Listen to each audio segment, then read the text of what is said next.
Halo warga intelektual sekalian, bentrok anti-Muslim berujung ricuh baru-baru ini di Minneapolis, Amerika Serikat.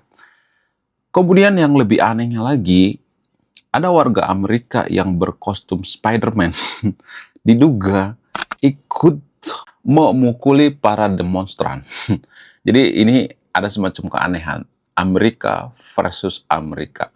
Kemudian kenapa akhir-akhir ini di Amerika sering terjadi demo penolakan terhadap Muslim? Apa alasannya? Apakah ini bersumber daripada orang Muslim itu sendiri, atau memang umat Muslim yang ada di Amerika itu yang sering melakukan kesalahan gitu ya? Apakah orang Amerika itu sebenarnya nggak suka aja dengan Islam gitu? Jadi ada semacam keanehan gitu. Saya tidak berpihak pada siapapun di sini ya, disclaimer on ya. Karena kalau kita perhatikan, justru orang Amerika yang berkostum Spider-Man dalam sebuah demo penolakan terhadap Muslim itu bisa dikatakan bahwa bentuk daripada dukungan terhadap umat Muslim gitu. Jadi baru-baru ini ada demo tentang penolakan Muslim dan kebebasan berbicara. Nah, apakah ada hubungan kebebasan berbicara dengan negara Muslim? Jadi ada dugaan yang mengatakan kalau Amerika itu mayoritas Muslim, maka kita tidak akan bebas berbicara. Itu dari sudut pandang orang-orang Amerika ya. Nah, yang jadi pertanyaan, apakah ini benar atau tidak? Apakah benar rata-rata negara Muslim itu tidak ada kebebasan dalam berbicara? Bagaimana fakta yang sebenarnya? Apakah di Amerika itu ada istilah Islamisasi? Apakah ada gerakan Islamisasi? Jadi ada dugaan yang mengatakan terutama dari kelompok sayap kanan Amerika yang biasa digaungkan oleh seorang tokoh bernama Jack Lang. Nah, yang jadi pertanyaan, apakah pernyataan daripada Jack Lang ini benar atau tidak? Jadi di video ini saya tidak akan berpihak pada siapapun, saya akan netral. Saya tidak berpihak pada umat Muslim, saya tidak berpihak pada umat Kristen, saya tidak berpihak pada umat Amerika dan lain sebagainya. Jadi saya benar-benar netral, saya akan kupas sampai tuntas dan tidak ada keberpihakan. Langsung saja kita ke pembahasannya. Mari kita gaskan.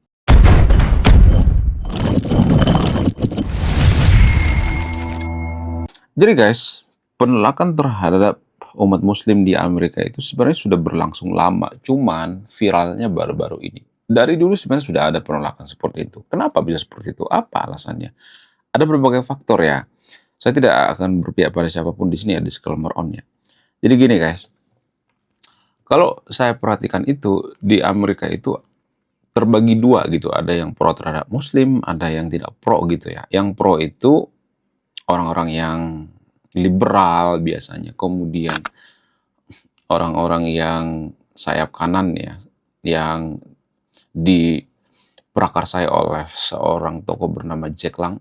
Kemudian, apakah ini disebabkan oleh perilaku umat Muslim yang ada di Amerika? Jadi ada berbagai faktor ya, bukan satu faktor. Ada beberapa faktor penyebab.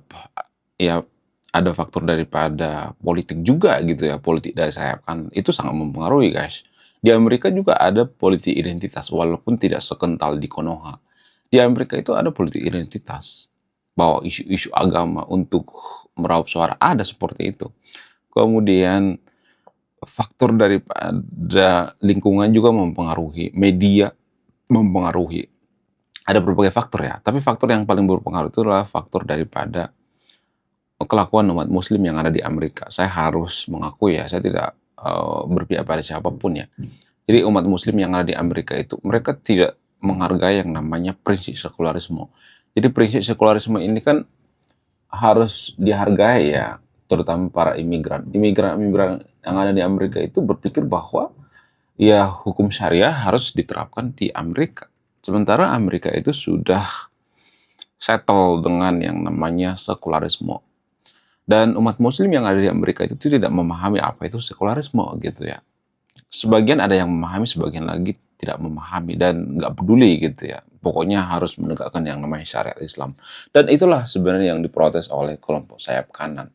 Jadi tidak bisa dikatakan kelompok sayap kanan itu benar terus atau salah terus, nggak bisa seperti itu guys. Jadi ada berbagai faktor ya yang mempengaruhi gitu ya. Karena umat muslim yang ada di Amerika itu tidak menghargai yang namanya sekularisme, sehingga banyak orang merasa resah gitu ya, tidak nyaman dan lain sebagainya. Kemudian selain itu, masalah kebebasan dalam berbicara. Jadi inilah yang diprotes oleh kelompok saya kanan. Jadi kelompok saya kanan mengatakan, kalau di Amerika itu banyak umat muslim, maka kita tidak akan jadi negara yang bebas dalam berbicara. Kenapa? Bukan tanpa alasan juga ya. Karena gini, mari kita introspeksi diri ya. Coba sebutkan satu saja negara muslim yang bebas dalam berbicara. Kagak ada. Rata-rata yang mereka ya tidak ada kebebasan berpendapat gitu.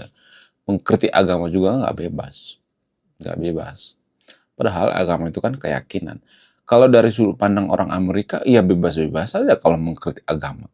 Ya, saya tidak nyuruh yang nonton video untuk mengkritik agama, tapi prinsip daripada sekularisme, prinsip daripada demokrasi, ya bebas-bebas aja namanya keyakinan ya kan.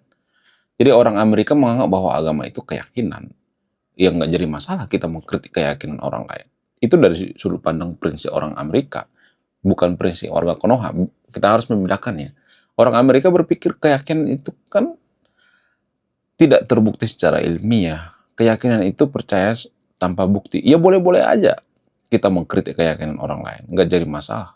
Tapi umat muslim di Amerika tidak memahami itu. Sehingga terjadi yang namanya miskomunikasi gitu ya antara umat muslim dan orang Amerika yang ada di Amerika yang punya tradisi sekularisme, punya tradisi liberalisme dan sebagainya. Ya, tidak ada pemahaman yang sama gitu ya. Kemudian kalau misalnya nih ya di Amerika itu menerapkan yang namanya hukum syariat Islam, apakah ada kebebasan berbicara? Kagak ada. Itulah sebenarnya yang ditentang oleh kelompok sayap kanan. Walaupun nggak semuanya ya.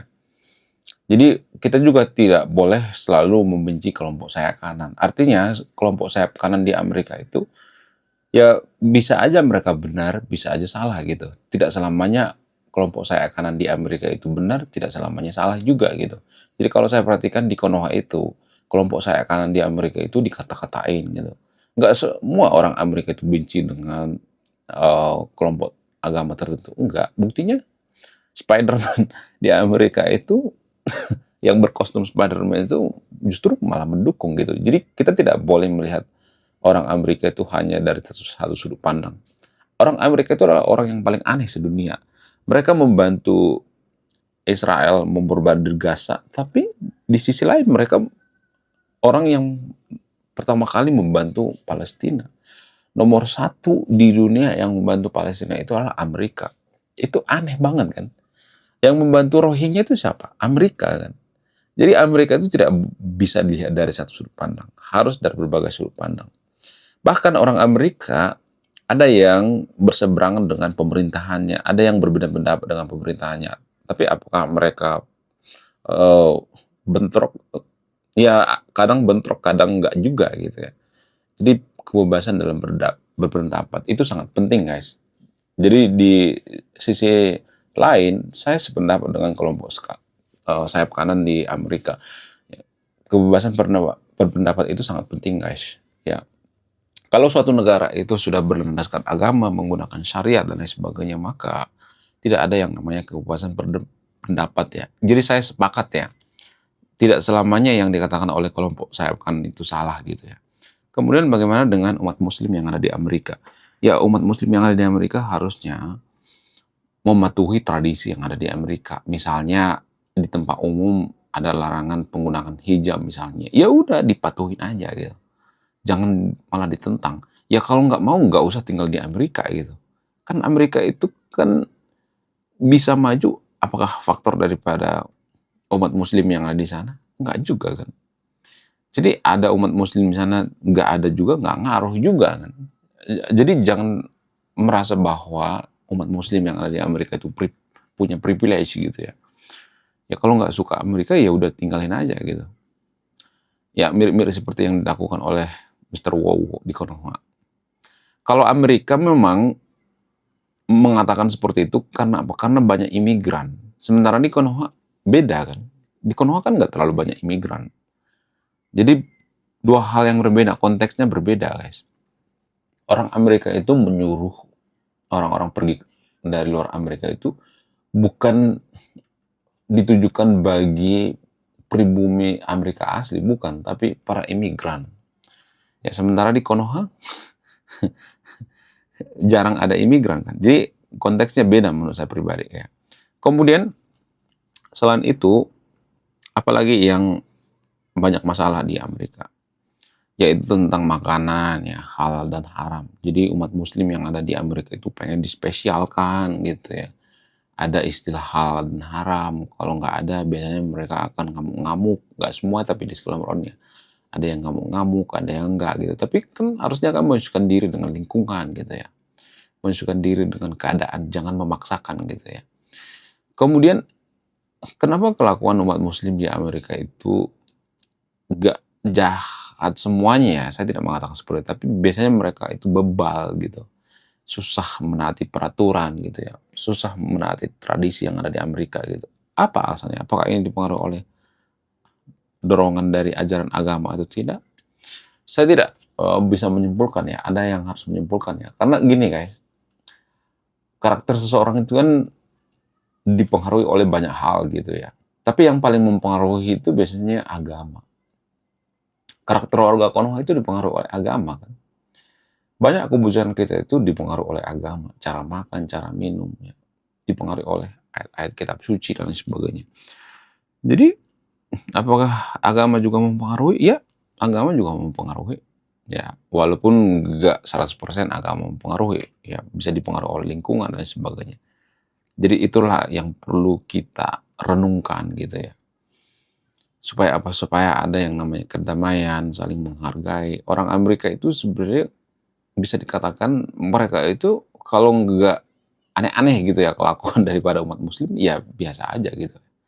Ya, ini juga saya sudah bahas di video-video saya sebelumnya. Gini ya, kalau umat muslim di Amerika itu melakukan kesalahan ya, nyolong misalnya, mereka kan biasanya bawa-bawa agama kan. Lah kok bawa-bawa agama? Ya mereka nyolong itu pakai baju gamis, pakai hijab dan sebagainya. Ya itu kan secara tidak langsung kan kita sendiri yang bawa-bawa agama gitu. Kita sendiri yang merusak agama kita kan. Ya, jadi kalau ada orang yang mengatakan, kenapa sih umat muslim di Amerika itu selalu dikaitkan dengan agama kalau melakukan kesalahan? Ya kan umat muslim di Amerika sendiri yang bawa-bawa agama. Mereka meneriakkan kata-kata kasar, tapi biasanya mereka meneriakkan nama Tuhannya gitu. Mereka berpakaian seperti umat muslim, tapi mereka mengeluarkan kata-kata kasar. Jadi orang-orang pada ini dong ya, pada sensi dengan agama gitu. Yang menghancurkan agama itu ya kita sendiri, umatnya sendiri gitu, bukan orang lain gitu. Kecuali yang mereka tidak bawa simbol agama, iya sah saja kan jadi masalah. Tapi kan permasalahan mereka bawa simbol agama. Itu yang jadi permasalahan. Ya, menurut kalian gimana? Coba tulis di kolom komentar ya.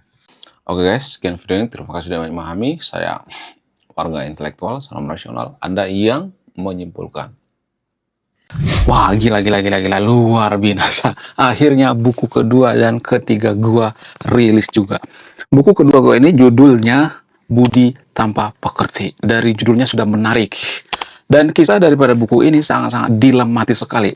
Di mana karakter dalam buku ini bercerita, ada dua pilihan yang sangat sulit. Yang pertama, ketika seorang tokoh dalam buku ini tidak bawa-bawa agama saat kampanye, maka dia bisa dipastikan kalah.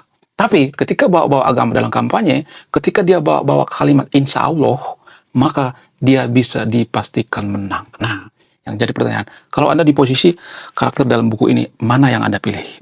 Ini temanya sangat cocok dengan tema channel ini, bahas tentang agama. Kemudian tidak hanya ini juga menarik guys ya, Tanah Luka. Dari judulnya juga udah kelihatan ya, ini cerita penuh dengan luka. Dimana kisah dalam buku ini ada seorang kiai yang sangat-sangat dilematis. Dia bingung memilih antara menyelamatkan hutan atau menyelamatkan 1000 anak yatim. Jadi kalau Anda di posisi buku ini, mana yang Anda pilih? Nah, yang menarik dari kedua buku ini adalah menggunakan sudut pandang sastra Nobel. Kapan lagi ya kan baca buku yang setara dengan buku Nobel. Wow, luar biasa. Silahkan di check out sekarang juga. Kalau nggak di check out juga nggak apa-apa. Karena Saya nulis buku itu bukan nyari duit sebenarnya. Ya, karena saya pengen berkontribusi terhadap kemajuan bangsa kita. Itu tujuan saya nulis buku ya. Jangan lupa, link pembeliannya ada di pin komentar video ini. Jadi endingnya apa ya? Saya penasaran ini. Saya jadi penasaran ini isinya apa. Beliau juga beli ini. Link pembeliannya ada di pin komentar video ini.